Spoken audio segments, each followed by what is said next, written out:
Good morning and welcome to the NBA Daily for November 12th, 2025. I'm Dave DuFour here with Es Baraheni. Coming up, the Sixers get another big win. The Warriors got just destroyed by the Thunder. We're going to talk to Andrew Schlecht about the Thunder start to the season.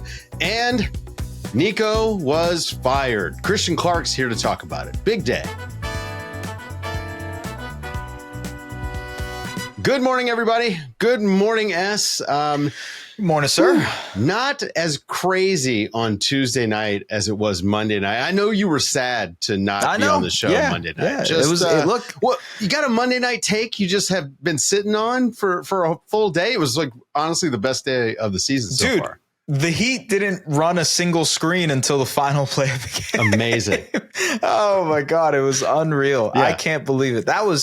You guys got popcorn worthy basketball for like 5 hours in a row. We awesome. Tonight did not get much popcorn worthy basketball. It was not great. You know, we had planned to just do this whole thing because we assumed the Warriors and Thunder, it would be a big matchup, but the Thunder just took their chain. The Warriors just got absolutely bullied to the point where Draymond is like, well, we've got some personal agendas in the locker room. Already raising that flag. To winning. Getting weird already for the Warriors. I'm sure we'll have more on that this week. But before we get to Andrew Schlecht, I want to talk about the Sixers. The Sixers, they won a tight game against the Celtics. They moved to 7-4. And the start that they've gotten off to this season, totally different than last year. They still have the injury luck, right? Like the injury luck is not much better to start. Paul George has not played a game. Yeah, that's exactly. Right. Joel Embiid has missed a bunch of games, including last night's game, which he did not miss for injury management. He missed for knee soreness. And I do think that's important to note, Es. This is something that it looks like now they're having to manage a situation rather than manage a comeback. And so, you know, of course, with him and his knees, that's always a concern. But they've managed to find an identity in spite of missing the guys who were theoretically their two best players. Although I would say Maxey has far surpassed Paul George in everyone's mind at this point. You talk about identity, but like they are the speedster Sixers now. They run and they are so fast, especially on the perimeter. They do such a great job of like zipping around the perimeter as well. Maxey is such an improved playmaker. And so in the crevices of the offense, he can find a Quentin Grimes attacking a closeout or VJ Edgecombe bursting through the seams of an offense. Justin Edwards tonight, who was awesome. He knocked down 5 threes, most of those in that fourth quarter when the Sixers were kind of getting into it. It was like, if you look at this Sixers team, which is, by the way, a top 5 offense to start this year, they have found themselves an identity without Embiid. And it's because, truthfully, like, between Andre Drummond and Adem Bona, like they kind of have guys who can just be your regular low usage big. And then all of these guards who can score the ball, who can shoot the ball, who can make decisions on the fly. And I actually think that's a perfect identity to have for a team that might end up being a surefire playoff team. I don't know how you feel about that. Do you think feel like a college basketball team a little bit to me that has elite fast guards, like you mentioned? They can put you in a blender, and then they're fun. Drummond and Bona, especially, I think, bring out the best in those guys. They can run the floor with them. They're rewarded for it. Drummond actually made the big defensive play at the end of the game, knocking the ball out of Derek White's hands. You know, these guys are active, and there's a stark difference in the minutes that we've seen where Embiid has been out there, and these guys, obviously, Joel Embiid looks diminished, but you know, the guard play has been excellent. Kelly Oubre hit the game winner on a putback in this game just through a heady, smart play. Kelly Oubre, he's made been awesome. Heady heads up play, been great this year, making plays. They're a fun team. You know, this is, again, we're going to probably talk a lot about a few teams pivoting now that we're getting close to December 15th. And we've talked since the start of the season, how do the Sixers pivot and get behind where their momentum is, which is behind Maxey, behind Edgecombe, behind McCain, and this fast team that they've kind of stumbled on, fast and young. I just don't know how they do it. I think it's like a natural pivot too. Like they they don't necessarily have any expectations for Joel Embiid. Right. They don't have expectations for Paul George. Like, it would be a plus if those guys were healthy and they could play, but there's no lingering, this team needs to contend right now type of expectations. It's just, hey, we're a young, fun, quick team, and we're going to grind out a lot of wins. They play competitive basketball night to night. Like, most of the games that you watch them, they're in a close game because of how young they are. They make mistakes, but then they make up for it with their entertainment. So it's fun hoops, which is a refreshing thing from Philadelphia. The Sixers deserve this. Sixers fans deserve this through everything that they've been through for the last 10, 15 years. Yeah, last year was pretty sad. This has been a lot more fun. Okay, we're going to go to Andrew Schlecht live from Paycom Center after the Thunder just dismantled the Warriors. Andrew, I know you're getting bored at this point, but we thought the Warriors were at least going to bring a little bit of fight, and the Thunder just punched them in the face repeatedly. Yeah, when you look at this game on paper, and I was saying this to somebody before the game, like, hey, this is probably the second best team the Thunder have played all year. And that was not the case. The Warriors defense was nowhere to be found. I think this was the case of like them not having a real center and the Thunder just picking them apart. And the Thunder having essentially two centers out there the whole time. Yeah.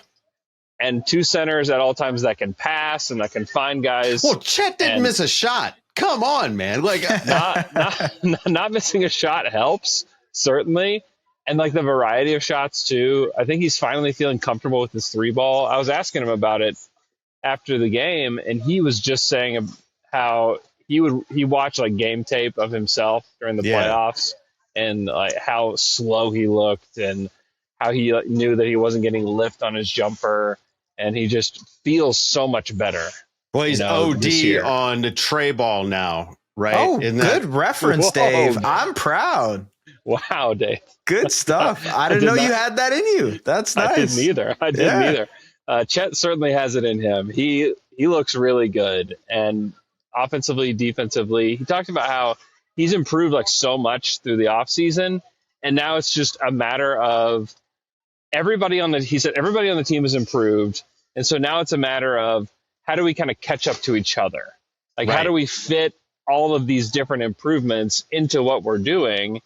And you're starting to see a little bit of that sneak in here. And tonight we saw with Chet. They're 11-1. S. Yeah. They're very good. Come on. That's elite smack talk. It's unfair. It's unfair. We're improving throughout the season. Yeah. Once we figure out how to play together, S. We were the one seed 2 years in a row. We won the title. Shea recently said he's like, we didn't win the way that I wanted us to win. You know, that is same Amick. Top tier stuff. Andrew, I want to ask you about Ajay Mitchell because I'm getting dangerously high on what his ceiling can be. Like, we're talking all-star. We're talking a guy who might end up being an all-star level player. Maybe not this season, but eventually. Sure. How do you feel about Ajay Mitchell and his future with the Oklahoma City Thunder? Yeah, I think the thing that sticks out, especially for a young player that gets handed, I mean, he was handed this role a lot because J-Dub is out and they've missed guys throughout, like Aaron Wiggins is missing time right now. Lou Dort's missing time. Like they just need somebody to play the guard position. And he looks completely comfortable. And I think that's the thing that sticks out the most. Is like young guards, usually the game, like the NBA game is so fast and so physical that it just takes them time to kind of catch up. Not for Ajay Mitchell. Like he's just comfortable instantly. He looked like this to a degree when he first started last year. He's clearly improved a ton, but like it's his comfort level. Like he's playing against guys that he watched as a kid out here tonight. Yeah. Like guys that he watched play in the NBA finals. Like that just has to be a weird experience in general. Like playing against Steph Curry and Draymond Green and these guys. But the fact that he is just incredibly comfortable driving, like he's scoring in multiple ways. He's an instant paint touch. He's a guy that can help his teammates. Defensively too is an area that I think he's improved a lot, that can keep him on the floor for long stretches. So yeah, I think that it's like Sam Presti and his team did it again, with this guy. They clearly targeted him at the draft. The way they methodically traded up, like go back and look at like the like the transaction log for them to get Ajay Mitchell, because they had to trade up multiple times to get him. Very intentional. Like they wanted this guy on the team. It's like he went to I once wrestled Greg the Hammer Valentine, so I can relate to Ajay Mitchell playing against guys that he watched in the finals. Also, I have a player comp for Ajay Mitchell. Okay. Oh, okay. He's a pinball. Okay. He's a pinball. You watch the way he plays. He bounces around, the way he uses his body. Does bounce around. He is he's elite at creating space by getting into the defender's chest. I love him. Andrew, like in our group chat, I'm pretty much talking about Ajay Mitchell every single time the Thunder play. He looks excellent. Found money. He plays like he went to the school of Shai Gilgeous-Alexander when it comes to basketball, right? Like very herky-jerky, just knows how to get to his spots, especially in the mid-range area. You talked about the paint touches, but he's actually in the top tier of the league right now when it comes to paint touches. Yeah. And so I don't know. I think he has a very high ceiling. It's just about opportunity. Andrew, I also wanted to ask you, when do you think OKC is going to lose next? Because they don't have a back-to-back. Because look, the reason they lost to Portland, second night of a back-to-back, a couple injuries, etc. They don't play a back-to-back until January 4th. When are they losing? Well, wait. Play tomorrow night. They play the Lakers tonight. Tomorrow night. Yeah, that's right. On this court right here, they play the Lakers. Yeah. Okay, on national television. I retract that. Putting the Thunder in a back-to-back. Yeah. Well, and it's funny because I thought, okay, this will be an interesting one because the Warriors, that's a good team. They're probably going to have to play, big minutes. But, Shai and Chet sat the whole fourth quarter. And Hartenstein as well, who's probably going underrated in all of this. They got to sit for this. Shai didn't even do post game. He went home. So he's doing just fine. Yeah. So I'm really interested to watch tomorrow night. So it's a fake back-to-back. Austin Reeves. I'm not counting it anyways. It's going to be weird, guys, to see Shai and Luka against each other, and then they're going to be world teammates at the All-Star game and destroy the USA. Nice. True. There you go. Yeah. True. All right. Guys, stick around. After the break, we have Christian Clark to talk about what the Mavericks did with Nico Harrison.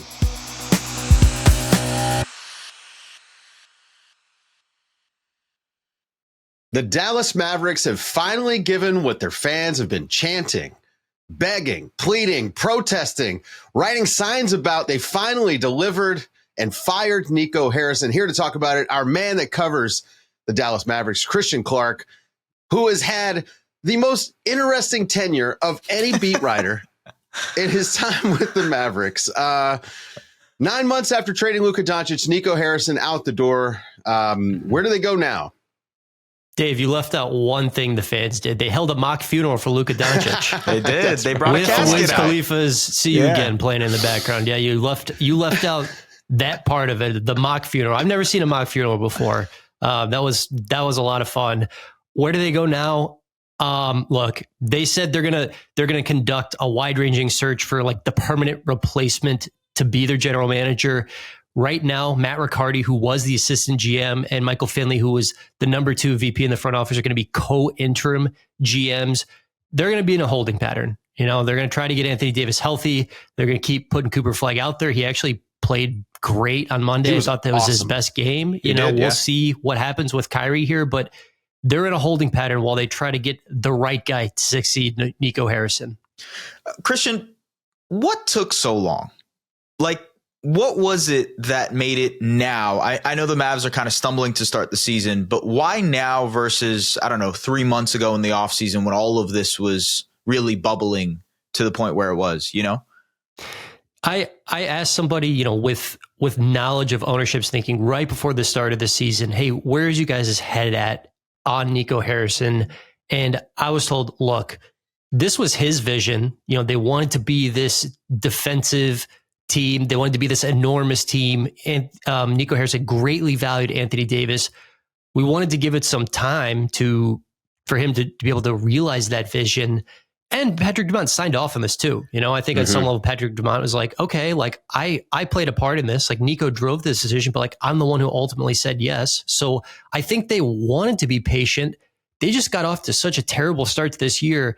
I don't think that they could. I mean, it was untenable. That's the word I keep using. It was an untenable situation. I mean, you can't have PJ Washington going to the free throw line with 1.2 seconds left, trying to tie the game, and then continuing to chant, "Fire Nico." Somebody on Twitter made that point. You know who retweeted that? Kelly Flagg, who's Cooper Flagg's mother.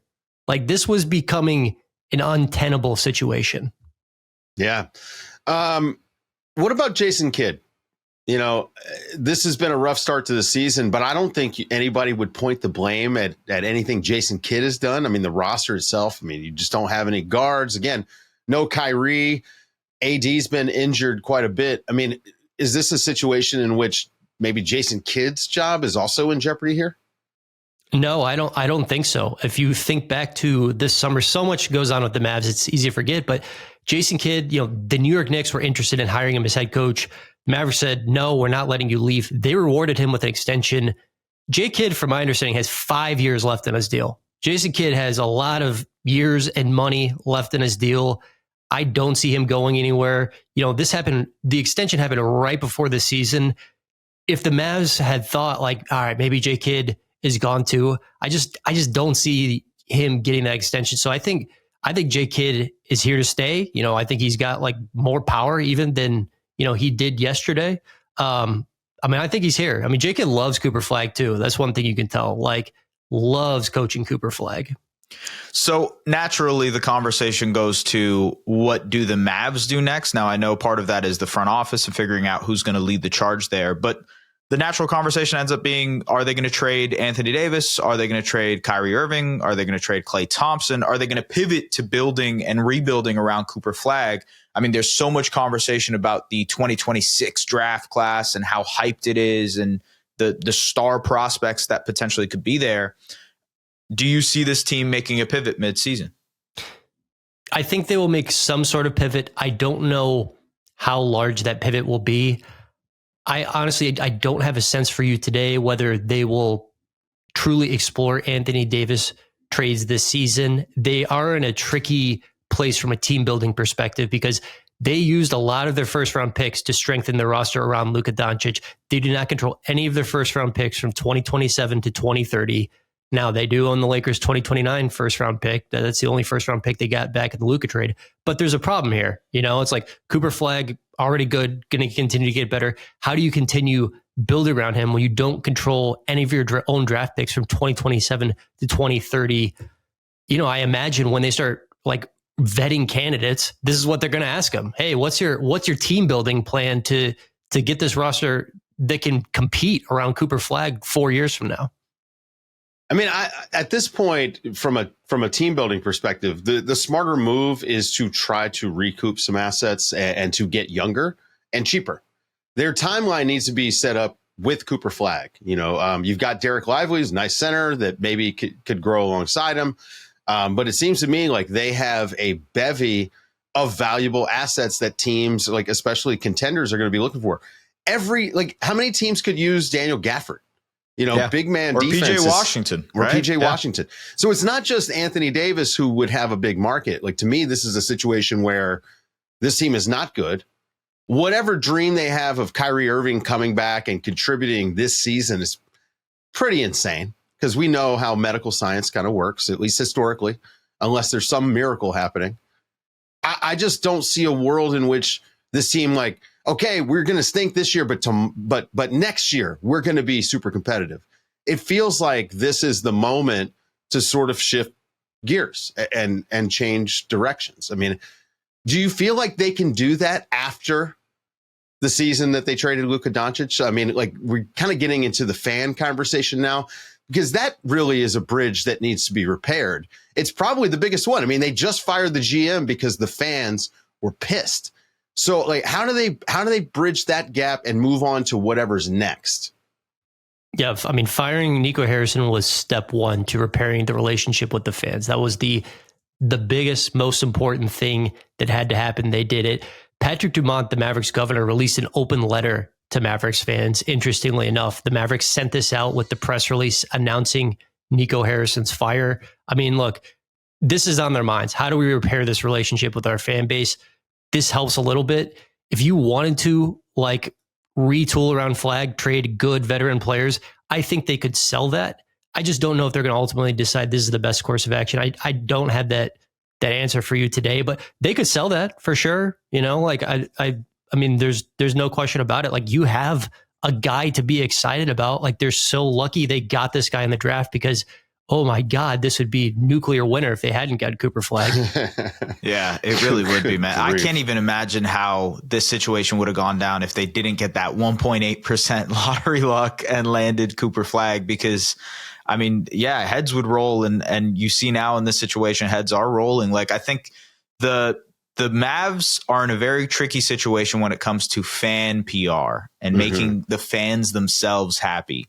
Now that you see this chapter is closed, so to speak, with Luka Doncic and Nico Harrison, how do you move on as a fan? How does that part get repaired moving forward with this organization? I mean, I honestly think it's going to be much better even starting as soon as Wednesday. Like, I think this is the thing that they wanted. They're like, we made this horrible trade and no one is being held accountable. Like, Nico's just going out there and saying insane things. Like, after they draft Cooper Flagg, fortune favors the bold. I think fans are starting to see the vision now after a stroke of just pure luck. Like, you need luck. Everybody needs luck to win. But to say, I think fans are starting to see the vision after you hit on a 1.8% chance of getting the number one pick. That's not making you look good. It's not making you sound smart. It's not making the fans think, oh, I'm a sound decision maker. So I think this helps instantly. I think the vibe Wednesday will be much better. Like, I wouldn't be surprised if it's like a celebratory atmosphere on Wednesday. You don't normally see that sort of cognitive dissonance outside of Twitter. You know, yeah, hey, pat me on the back for this dumb luck that I had. Christian, I believe it's going to be a long season, but I do think it's going to be another interesting one for the Mavs.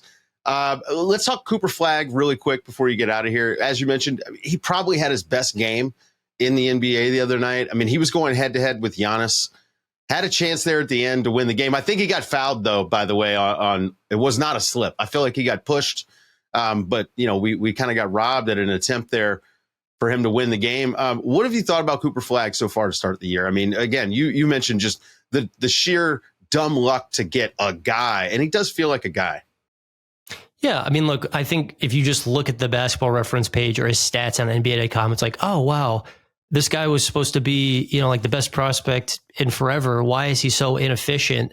But I think a lot of that's just, you know, I think one, he's 18 years old, and look at LeBron James' stats when he was 18 years old. Even LeBron was like inefficient as an 18-year-old player. And two, this has not been a good basketball situation. The dark cloud of the Luka trade has been hanging over. I think crucially, they also don't have shooting. There was a good amount of shooting around Cooper. Like, it is a cramped floor. They tried this Cooper Flagg at point guard experiment for the first 8 games or so. They've shelved that. D'Angelo Russell started some games, and Brandon Williams has been starting these last 2 games. I think that's made things a little bit better. Cooper Flagg's going to be fine. He's going to be really good. You know, I think if I were building around the number one type of player I'd want next to him is like a stud lead ball handler, creating guard who could just like stretch the floor. Like, I think Cooper Flagg is attacking closeouts and playing in transition and flying around defensively. That's when he's really, really going to pop. And, you know, Doc Rivers, I think, had some good comments about Flagg last night before the game. He's like, look, this guy's very athletic. He's got an insane motor. Like, those guys always work out. You know, I think it's just safe to bet on him because he's got those things. I mean, it was great watching him up against Giannis, because I do think there's a little bit of Giannis in him. Again, the high motor, he seems coachable. Seems like he gets along pretty well with all the players there. Like they've got some chemistry. I don't know, man. I'm excited. You know, we like when these guys that are hyped are good, and Cooper Flagg seems pretty good. So, all right, guys, go and follow Christian Clark. To set the notifications on the Athletic app, because I'm sure the stories coming out of Dallas are going to be quite busy this week. Christian, thank you so much for joining us. Thanks to Es Baraheni. As always, I'm Dave DuFour, and this has been the NBA Daily. Thanks for waking up with us.